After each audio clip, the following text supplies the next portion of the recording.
त्यांनी आक्षेप घेतलेला आहे की भाजपने पैशाचा आणि दहशतीच्या बळावरती जे आहेत ते पळवलेले आहेत आमच्या त्यांना किती माहिती द्यायला लावली असा आक्षेप घेतलेला आहे. काय आपल्या जिल्हाधिकाऱ्यांकडे देखील निवेदन केलेलं आहे. मुळातच प्रणिती शिंदे निवडणूक प्रक्रियेमध्ये जिल्हाधिकाऱ्यांवरती म्हणजे निवडणूक निर्णय अधिकाऱ्यांवरती दबाव टाकण्याचा प्रयत्न करतायत.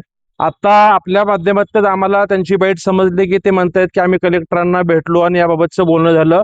एकीकडे छाननीची प्रक्रिया सुरू असताना निकाल यायच्या आधी जर लोकप्रतिनिधी जाऊन जर दबाव टाकायचा प्रयत्न करत असेल हे तर कायदेशीर चुकीचं बाब आहे. आम्ही स्वतः कलेक्टर महोदयांना विनंती करणार आहे, जर कुठलेही लोकप्रतिनिधी या प्रक्रियामध्ये त्या कक्षामध्ये आत येण्याचा जर कोणाकडनं प्रयत्न झाला असेल किंवा आले असतील निकाल येण्यापूर्वी तर त्यांच्यावर 100% गुन्हा दाखल झाला पाहिजे ही आमची भूमिका असणार आहे करून. आणि त्यांचा जो आरोप आहे मुळात काँग्रेस पक्षाकडे कुठून आले सूचक, त्यांचे संपूर्ण जिल्ह्यात फक्त 2 सदस्य आहेत तर काँग्रेस पक्षाकडे स्वतःचे 10 नसल्यामुळेच त्यांना कुठेतरी ह्या लोकांना पळवावं लागतंय. आज भाजपच्या काही नगरसेवकांना घेऊन त्यांनी दुसऱ्या उमेदवारांच्या वरती सह्या करून घेतलेले आहेत. ते दुसऱ्या आणखीन एका भोसले नामक उमेदवाराचं सुद्धा प्रतिज्ञापत्र त्यांनी सुद्धा दाखल केलेलं आहे की ती त्यांची सही नाहीये आणि त्या ठिकाणी बनावट सही त्या ठिकाणी झालेली आहे.